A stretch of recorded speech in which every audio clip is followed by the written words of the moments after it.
On the surface, Kowloon Generic Romance, or KGR as we'll call it, seems like a quiet, atmospheric, slice-of-life romance. It follows the daily life of Reiko Kujirai in the supposedly demolished Kowloon walled city, and for a while, it lets you get comfortable in that cozy, nostalgic world. But it doesn't take long for that calm surface to ripple. Soon, themes of deception, cloning, and a deep, unsettling existentialism begin to snake their way onto center stage, transforming the show into a compelling sci-fi mystery. What really sells this slow burn narrative is its incredible sense of style. The entire show feels like a lost classic from the 90s, a direct homage to titans like Ghost in the Shell and Cowboy Bebop. As a fan of that era, I was immediately hooked by KGR's exploration of what it means to be human, this constant search for the absolute self. So, in this video, we're going to be breaking down this fascinating, ambitious, but deeply flawed gem of a show. We'll dive into its themes, its characters, and its controversial ending to figure out what makes it so compelling and where it ultimately falls short. And of course, I'll be giving you my final rating as the end of this video draws close. To begin, I want to talk about pacing. Now, the show is a slow burn, and to some degree, the narrative kind of justifies this. With the help of the generic Terra and Hajime Kudo's memories, the walled city of Kowloon is recreated, right? We're given essentially Kowloon 2, the sequel, right? Depending on how robust Hajime Kudo's memories of the original Kowloon stands, this recreation of Kowloon will be made just the same. For example, there is another character in the show named Gwen. Gwen and Hajime Kudo are friends, and at some point, Gwen catches up with Hajime Kudo. As they begin to talk, Gwen reveals that outside of the cafe that they're at, Gwen left out a cat box to give a stray cat that Gwen was taking care of some shelter and, every now and again some food. Initially, that box wasn't there. It only appeared when Gwen talked to Kudo about it. Although the show is a bit of a slow burn, it really isn't until episodes 3 to 4 when things really start to pick up, right? There's a turning point at which the show becomes mildly interesting to, okay, it kind of has my attention. And it's in episodes 3 and 4 where Reiko Kujirai learns that she is not an original human being. She is in fact a recreation from the generic Terra and Hajime Kudo's memories respectively. My main critique is this. So the first half of the show, like I said before, is slow. And in stark contrast, the second half is just way too fast. I think the show drops a lot of the different plot points that it builds up. Like, the side characters are very interesting. I think the show sets up a lot of good context for the side characters. But for the sake of fitting the runtime of 13 episodes for the one season, there are just way too many plot points that either don't get resolved properly or are just completely dropped. And I think it's a shame, because if the show was given more time, more episodes to resolve itself, I think there would have been much more compelling subplots to kind of consume, right, as a viewer. Moving on from the pacing, I want to talk about themes. This is where the show can excel. It's also probably a bit of a double-edged sword, if you will, in the sense that the themes can get really maze-like in terms of how the show handles them. But in any case, there are kind of 4 main themes that I want to cover. The one of them being identity. The Reiko Kujirai that's mainly covered, we'll call her Kujirai A. Kujirai A, her journey as an artificial human being in finding her purpose is the main storytelling device for the theme of identity, right? How can someone who is not an original find her place in a world that isn't really for her? As this is revealed to her, she gains this motivation to find the absolute self. Of course, she talks about it with friends to kind of get their perspective on it, but ultimately she lands on the motivation to find her absolute self, to find her purpose in life and in a world that wasn't meant for her to begin with. Another theme that the show covers is grief. It's probably one of the main plot progressors and plot devices that the show uses. The main resolution of the show is Hajime Kudo letting go of his past, letting go of his grief, finding a way to move on and deal with his grief. Kudo isn't the only one. In fact, the majority of the main cast of characters has to find a way to deal with grief, but there are 2 characters in particular who have the most impact when it comes to that whole theme of letting go of grief and finding a way to deal with it, and that's Hajime Kudo and Miyuki. For Miyuki, it's his mother who died. He became the adopted son of a pharmaceutical company, a corrupt pharmaceutical company, in hopes that the pharmaceutical company could save his mother. Although this wasn't the case, he joined the pharmaceutical company and his mother still died. So on that front, he felt an extreme feeling of grief and regret there, because he essentially made an exchange with the devil that didn't really pan out the way he wanted it to. As the show resolves itself, we get to figure out how and why Miyuki moves on from his grief and is able to come to terms with it. Kudo, it's the same situation, although I guess it happens over a prolonged period of time throughout the show, especially towards the end. And of course, this is kind of the main sort of thing about the show, is that Hajime Kudo needs to let go of his past in order to move on, and this generated recreation version of Kowloon is the physical embodiment of him not letting go of his past in order to move on. There's another theme that's self-actualization, and this is based on a psychological concept termed by Abraham Maslow. The way that self-actualization is portrayed, its theme is portrayed in the show, is through Kujirai A. Kujirai has real danger of her existence completely being eliminated in the show. If Kujirai is not able to fully actualize herself, she would not be able to leave this Kowloon that was created from Kudo's memories.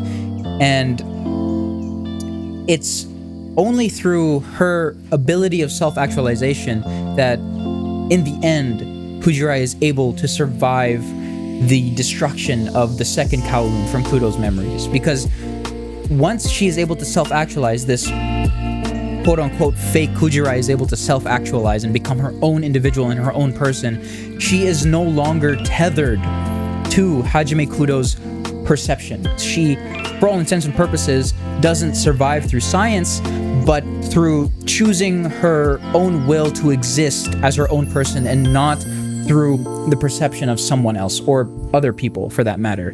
Another theme that's tackled, and this is the last theme I'll talk about here, is the unknowable past.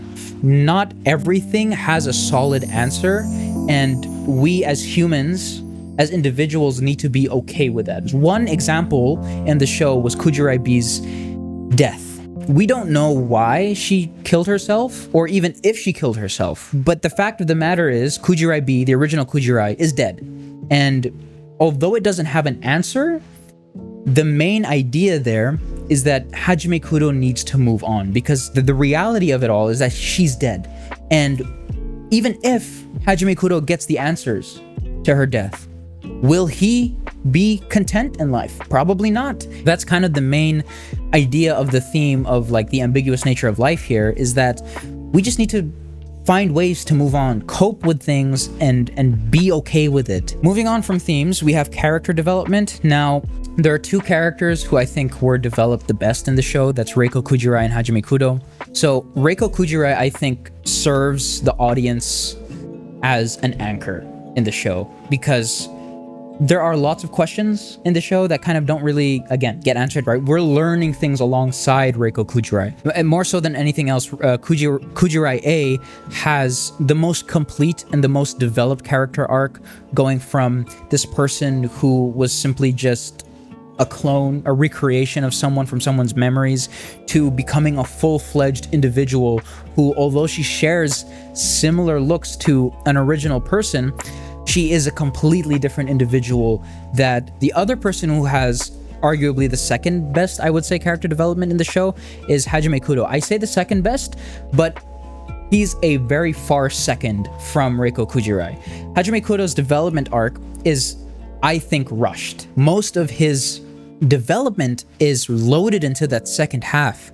But again, unlike the majority of the supporting cast, Hajime Kudo manages to find his resolution, and although at the end there is a 2-year time skip, which is very abrupt and unfortunate, I just think that Hajime Kudo has one of the better development arcs in the show. And then moving on from Hajime Kudo, there's also the supporting cast, which to me is the biggest disappointment, the most potential, but the biggest disappointment.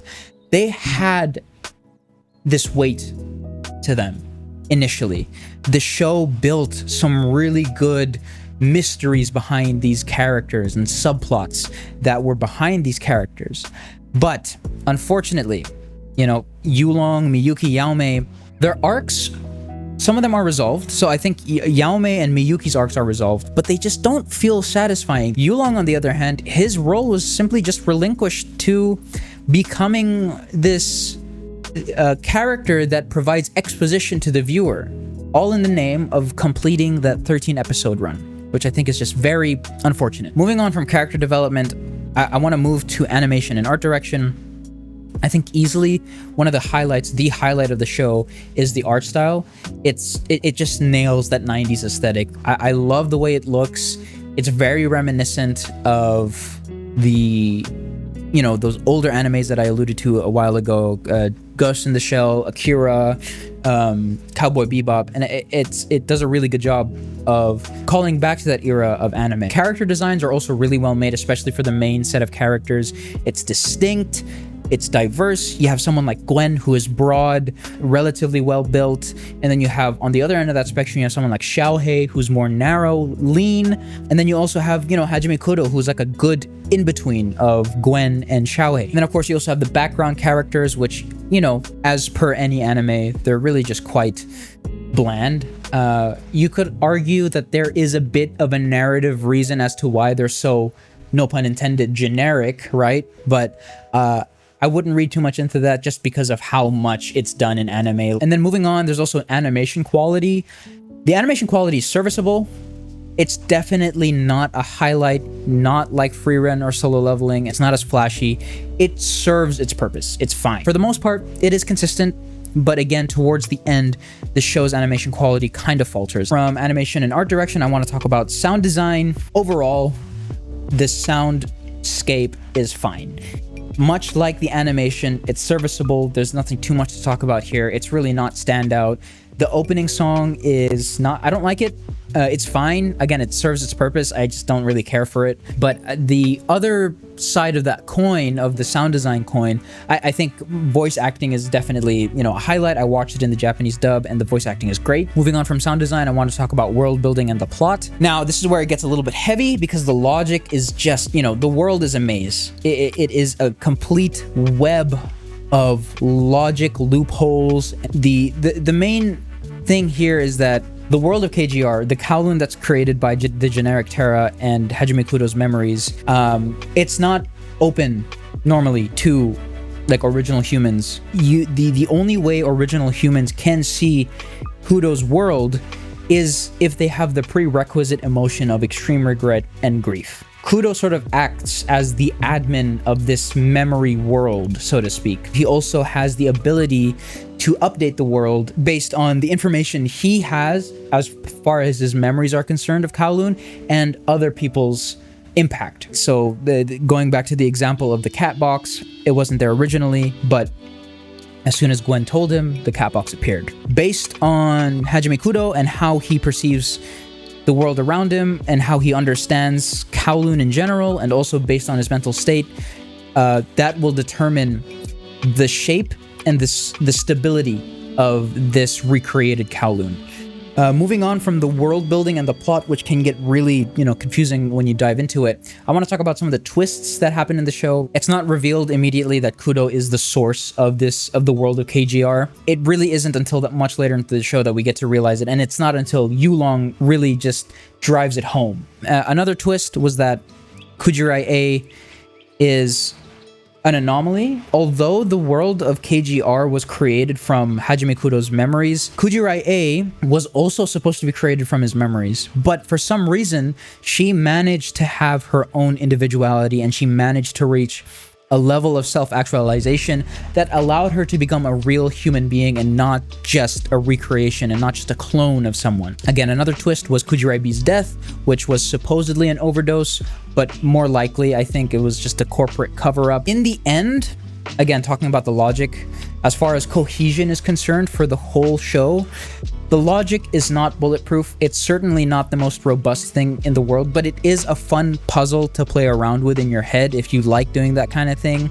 The sci-fi elements of the show are there is a lot to be desired. The only way that we can even call it a sci-fi anime is through the generic Terra. If it wasn't for that, I wouldn't have called it a sci-fi kind of show, but it's there. So at the end of the day, the sci-fi elements do enough to serve sort of the drama that goes on in the show. The final rating of the show, if you couldn't glean from it already, I give it a 5 out of 10. I think, you know, in summary, it's a serviceable show. It had great potential, but the execution was ultimately just flawed. It just didn't have enough time to resolve itself. As far as strengths are concerned, I love the depth of the themes. I love the atmosphere that the show provides. I love the art style. And the core mystery at hand was really good. But that's where we get into the weaknesses. You know, the rushed finale, the sideline characters, the abrupt payoffs, the time skip, the heavy-handed metaphors, the talking fish, you know, being underwater. It was just, the weaknesses did too much destruction to the final package of the show. And this brings me to the topic of who is this show for? If you're a fan of psychological mysteries, and if you're a fan of like mental, you know, thought experiments and stuff like that, watch it. My final thought for the show is that it's a flawed gem. It had a lot of good potential. When the show was being built in its initial episodes, I thought that this could have really been something, but as the show completed, I was just sort of, you know, my expectations really fell flat, unfortunately. I wish it had more time to resolve itself and more time to breathe. But yeah, that's gonna be that for the video, guys. Let me know down in the comments below what you thought about the ending of the show. Let me know what you thought about Kujirai B's death and ultimately how it served the show. Let me know what you think of the final relationship status between Kudo and Kujirai. If you read the manga, let me know what you thought about the anime if you watched it, because from what I understand, the manga did a better job of resolving these character arcs. But that's gonna be that. If you want more stuff like this, like the video, subscribe, and let me know if you have any other theories down in the comments below regarding the show, regarding the world of KGR. But that's gonna be that. I'll catch you guys on the next one. See ya.